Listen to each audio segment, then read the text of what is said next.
Hello students.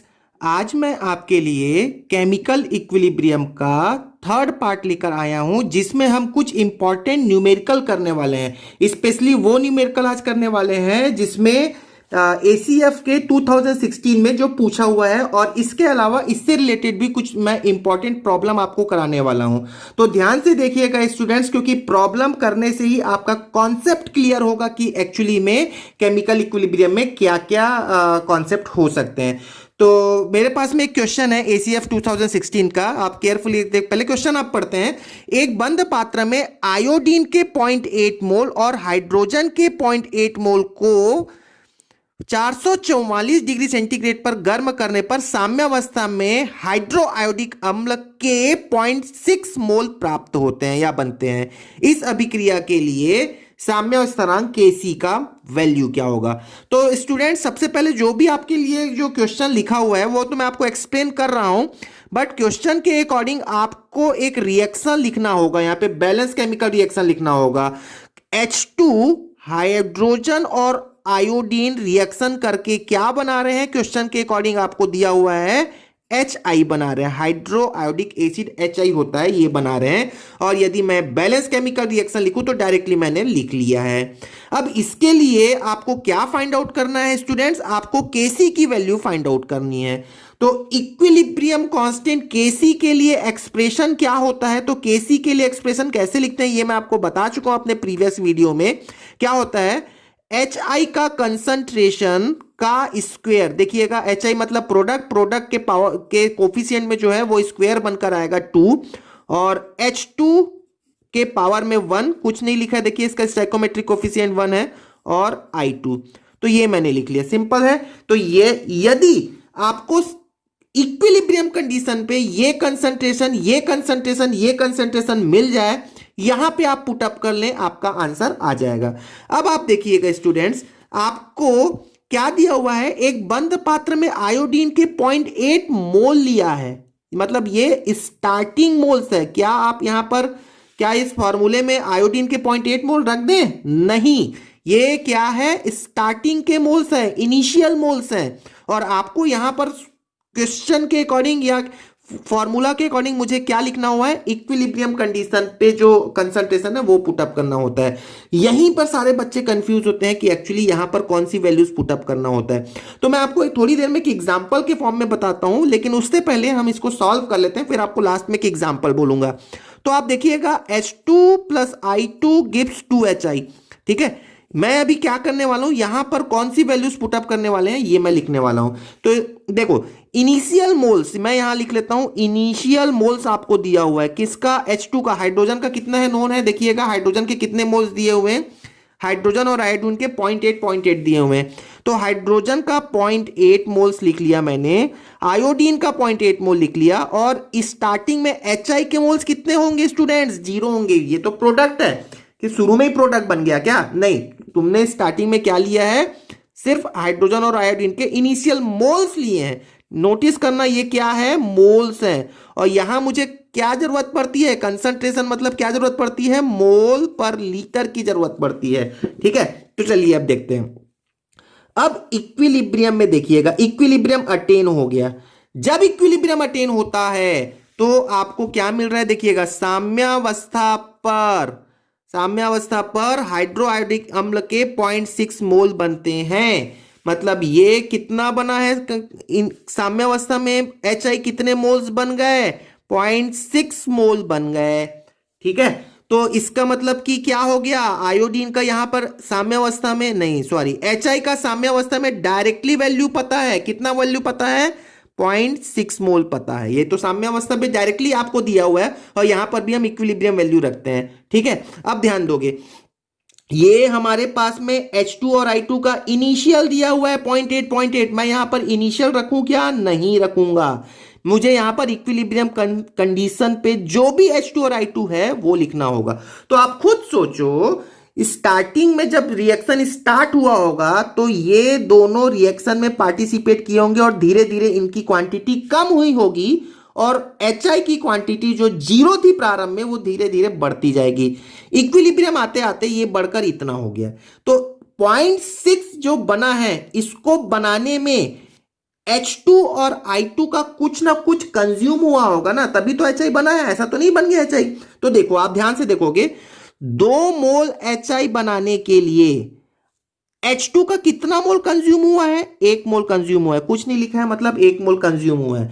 फिर से सुने, 2 मोल HI को बनाने के लिए H2 का 1 मोल कंज्यूम हुआ है। अब आप देखो HI का कितना मोल बन गया है, 0.6 मोल बन गया है।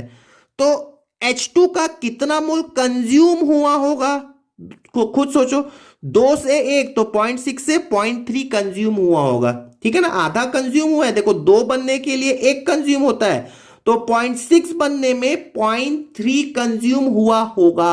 0.3 कंज्यूम हो गया, खत्म हो गया, तो बचेगा कितना, 0.8 पहले से था, 0.3 कंज्यूम हो गया, बचेगा कितना, 0.5 बच जाएगा। तो इक्विलिब्रियम में ये कितना बच गया, 0.5 बच गया।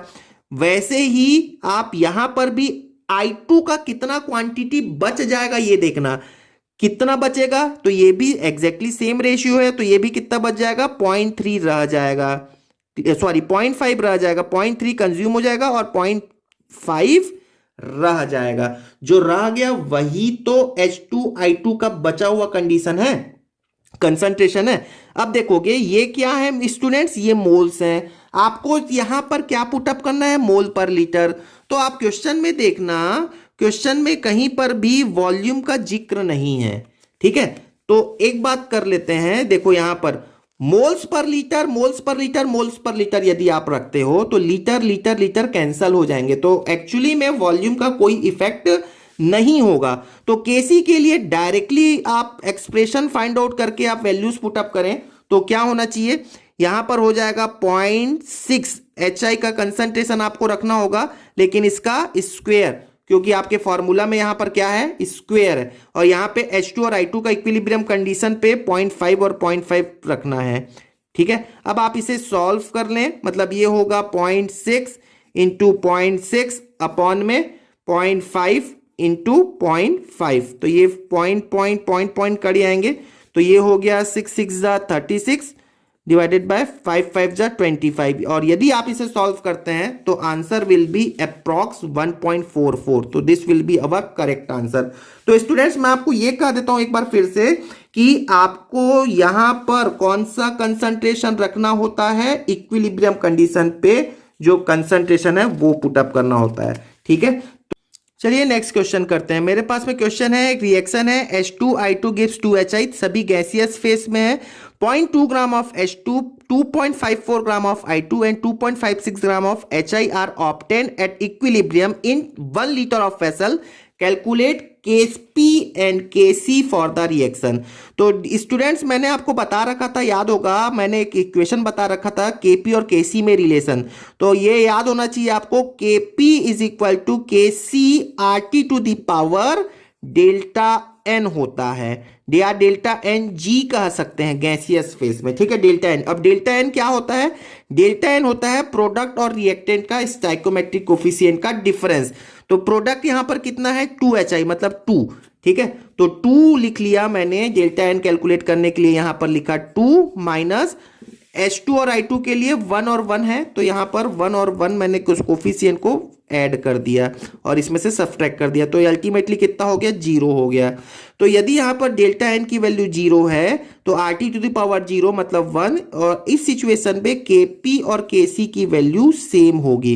ये भी मैंने अपने आपको प्रीवियस लेक्चर में बता रखा है कि Kp और Kc की वैल्यू कब सेम हो सकती है, जब डेल्टा N की वैल्यू कितनी हो, 0 हो, ठीक है। अब देखते हैं, अब आप यदि इन दोनों का इक्वल है तो जो वैल्यू Kc की हो वही वैल्यू Kp की है, तो चलिए Kc की वैल्यू फाइंड आउट कर लेते हैं। कैसे फाइंड आउट करें, तो स्टूडेंट्स आप देखो H2 plus I2 gives 2HI के लिए आप Kc के लिए यदि आप एक्सप्रेशन लिखना चाहें तो Kc के लिए एक्सप्रेशन अभी मैंने थोड़ी देर पहले ही बताया था, क्या लिखोगे, HI का कंसंट्रेशन, H2 का कंसंट्रेशन और I2 का कंसंट्रेशन, मतलब प्रोडक्ट और रिएक्टेंट के कंसंट्रेशन का रेशियो होता है इक्विलिब्रियम कंडीशन पे। अब देखो इनिशियल आपको ये देखिएगा मोल्स दिए हुए हैं यहाँ पे H2I2 और 2HI का इक्विलिब्रियम कंडीशन पे ही मोल्स दे दिया है। मोल सॉरी आपको मास दिया हुआ है, उसको मोल पर लीटर में कन्वर्ट करना पड़ेगा।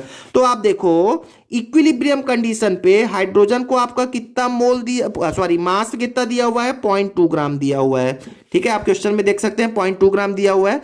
और आयोडीन का कितना दिया हुआ है, 2.54 गिवन है। और HI का कितना नोन है, ये नोन है 2.56 ग्राम नोन है। ठीक है, नाउ अब देखेंगे, अब आप इसको क्या कर लो, इक्विलिब्रियम कंडीशन पे ही मोल पर लीटर में कन्वर्ट कर लो। तो ये तो सबसे पहले आपको ये किस में दिया हुआ है, मास दिया हुआ है ग्राम में। अब आप इसको मोल्स में कन्वर्ट कर लो, इक्विलिब्रियम में मोल्स में कन्वर्ट करो। मोल्स में कन्वर्ट करने के लिए मास अपॉन मॉलिक्यूलर मास, तो आपको एटॉमिक मास दिया हुआ है, इससे आप मॉलिक्यूलर मास कैलकुलेट कर सकते हैं। ये तो आपके लिए इजी होगा। ठीक है, मास अपॉन मॉलिक्यूलर मास, तो H2 का मॉलिक्यूलर मास कितना हो जाएगा, तो एटॉमिक मास होता है 1, तो ये हो जाएगा 2। वैसे ही आयोडीन का भी आपको दिया हुआ है 127, ये I का है एक्चुअली, I2 का फिर कितना हो जाएगा 254, तो ये होगा 2.56 डिवाइडेड बाय 254। क्लियर हो गया। और HI का एटॉमिक मास मॉलिक्यूलर मास कितना हो जाएगा स्टूडेंट्स, तो 1.56 डिवाइडेड बाय आयोडीन का 127, हाइड्रोजन का 1, तो ये हो गया 128, तो ये मैंने लिख लिया 128। अब आप इसको कंसंट्रेशन में चेंज कर ले। कंसंट्रेशन में चेंज करने के लिए, कंसंट्रेशन में क्यों चेंज करना पड़ेगा, क्योंकि मास अपॉन मॉलिक्यूलर मास होता है। तो ये आपको सॉरी कंसंट्रेशन में चेंज करने के लिए आपको वॉल्यूम से डिवाइड करना पड़ेगा, तो इसे वॉल्यूम से डिवाइड कर लो। तो मैंने अभी जैसे कि आपको बताया कि वॉल्यूम से डिवाइड करोगे तो फर्क भी नहीं पड़ेगा। वैसे भी क्वेश्चन में कितना वॉल्यूम दिया हुआ है, 1 लीटर वॉल्यूम दिया हुआ है, और 1 से आप यदि डिवाइड करते हैं तो कोई फर्क भी नहीं पड़ता है। तो अल्टीमेटली ये 0.2 डिवाइडेड बाय 2.54 डिवाइडेड बाय 254, और ये हो गया 2.56 डिवाइडेड बाय 128। और इसे आप यहां पर पुटअप कर लें, आपका आंसर आ जाएगा। तो ये क्या हो जाएगा स्टूडेंट, ये हो जाएगा आपका 2.54 डिवाइडेड बाय 128, मतलब ये हो गया 2 इंटू 10⁻⁻² होगा कि नहीं। इसको यदि मैं इसको सॉल्व करता हूं तो ये होगा, और इसका स्क्वायर कर लिया, यहां पर HI का स्क्वायर के प्लेस पे मैंने रख लिया, अपॉन में ये हो गया KC, अपॉन में क्या हो जाएगा 0.2 डिवाइडेड बाय 2, मतलब ये हो गया 0.1 इंटू यहां पर 2.54 डिवाइडेड बाय 2, मतलब ये हो गया 10⁻⁻²। तो 10⁻⁻4 हो गया, ये 10⁻³ हो गया। और यदि आप इसको सॉल्व करते हैं तो दिस विल बी 4 इंटू 10⁻⁻1, इसका मतलब 0.4। तो Kp की वैल्यू कितनी हो गई, Kc की वैल्यू हो गई 0.4, तो Kp की वैल्यू भी कितनी हो जाएगी, 0.4 हो जाएगी। मतलब हमारा आंसर कुछ ये होगा। ठीक है, तो स्टूडेंट्स नेक्स्ट क्वेश्चन देखिएगा, बहुत ही इंपॉर्टेंट है। अब छोटा सा मैं आपको यहां पर नया कॉन्सेप्ट बताने वाला हूं, बहुत छोटा सा लेकिन बहुत इंपॉर्टेंट कॉन्सेप्ट है। तो आपको यहां पर क्या लिखना है, right the expression and unit of Kp and Kc for the following reaction. आपके पास में ये रिएक्शन है। तो स्टूडेंट्स आप यदि यहां पर Kc के लिए एक्सप्रेशन लिखेंगे तो Kc के एक्सप्रेशन पहले क्वेश्चन के लिए तो बहुत ही सिंपल होगा, लेकिन देखिएगा आप यहां पर क्या लिखते हो, प्रोडक्ट अपॉन रिएक्टेंट। तो प्रोडक्ट क्या है यहां पर CO2, ठीक है, और क्या है, प्रोडक्ट का कंसंट्रेशन लिख लिया, यहां पर CaO लिख लिया सॉलिड, और अपॉन में ये क्या लिख लिया, CaCO3 सॉलिड। ठीक है, तो यदि आप ऐसा लिखते हैं तो ये गलत है। तो पहला रूल सुनिएगा, Kc का एक्सप्रेशन लिखने के लिए पहला रूल, मैं 3 रूल बताने वाला हूं, आप जस्ट इसको याद कर ले 3 रूल। इसमें से पहला रूल ये है कि यदि कोई सॉलिड फेस है तो उसे कभी भी आप Kc के एक्सप्रेशन में कंसीडर नहीं करेंगे।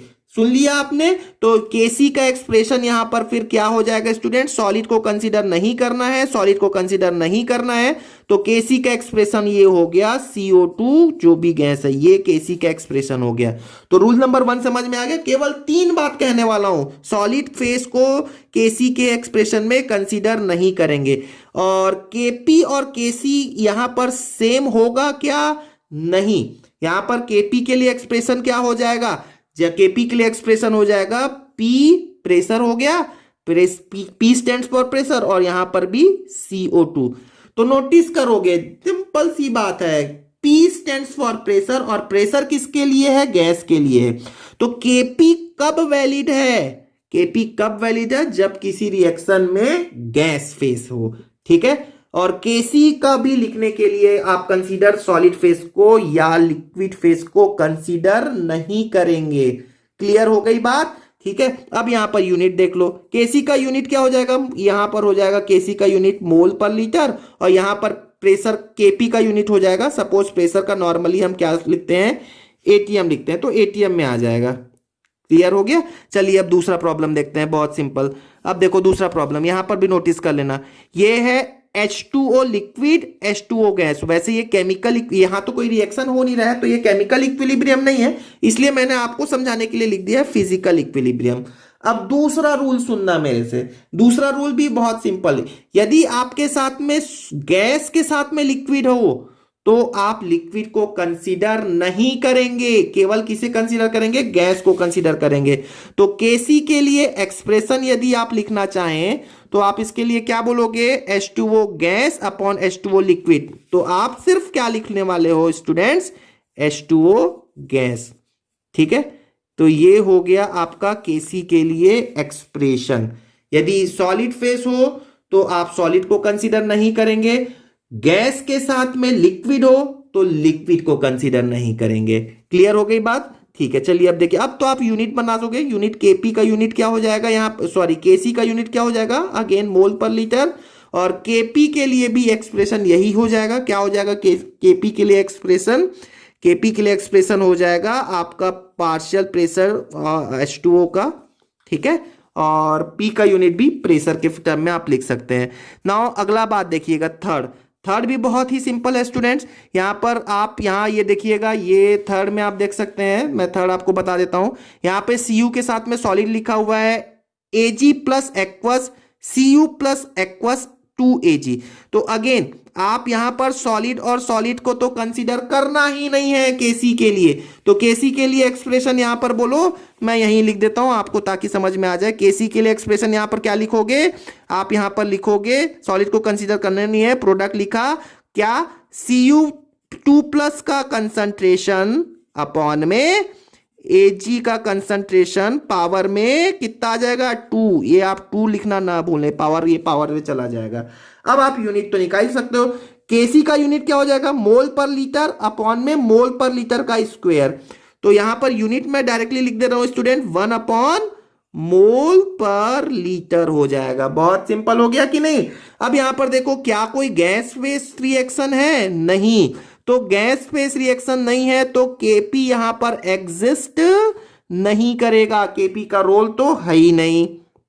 क्लियर हो गई बात? चलिए अब अगला आप फोर्थ देख लो। फोर्थ, ये भी गैस है, ये भी गैस है, तो इसके लिए Kc का एक्सप्रेशन बहुत ही सिंपल है। आप बोलोगे, मैं लिख नहीं रहा हूं, सुन लो ध्यान से, NO2 प्रोडक्ट का स्क्वायर, या लिख ही देते हैं, चलिए लिख देते हैं यहां छोटा सा, NO2 का स्क्वायर होगा कि नहीं होगा?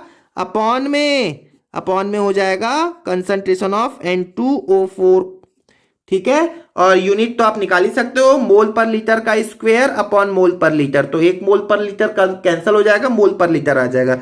अब यहां पर Kp भी ऐसा ही लिख सकते हो, मैं वो बता नहीं रहा हूं। चलिए अगला आप देखिएगा, ठीक है। अगला आप देख लें, यदि एक्वस है CH3COOH, एक्वस है, H2O वाटर है, मतलब क्या हो रहा है कि ये यहां पर वाटर एक सॉल्वेंट है। मैं आपको इतना डिटेल बताकर कंफ्यूज नहीं करता, ACF में उतनी ज्यादा जरूरत नहीं है, लेकिन आप ये सुन लो, बस क्या सुन लो कि यदि वाटर कहीं पर भी है, ठीक है, यदि वाटर कहीं पर भी है एक्वस के साथ में, तो आप वाटर को कंसीडर नहीं करेंगे, क्योंकि वाटर तो एक सॉल्वेंट है और सॉल्वेंट का कोई कंसंट्रेशन होगा क्या? नहीं होगा। तो यहां पर देख लो ध्यान से स्टूडेंट, ये CH3COOH aqueous plus H2O water liquid gives CH3COO minus और H2O प्लस एक्वस। तो यहां पर यदि मैं Kc के लिए एक्सप्रेशन आपको बताना चाहूं तो क्या होना चाहिए Kc के लिए एक्सप्रेशन? आप यहां पर ये क्या लिख लें, ये प्रोडक्ट का कंसंट्रेशन अपॉन ये कंसंट्रेशन, वाटर का कंसंट्रेशन आप नहीं लेंगे, तो ये क्या हो जाएगा? CH3 COO minus H3O plus upon में क्या हो जाएगा स्टूडेंट्स, CH3COOH।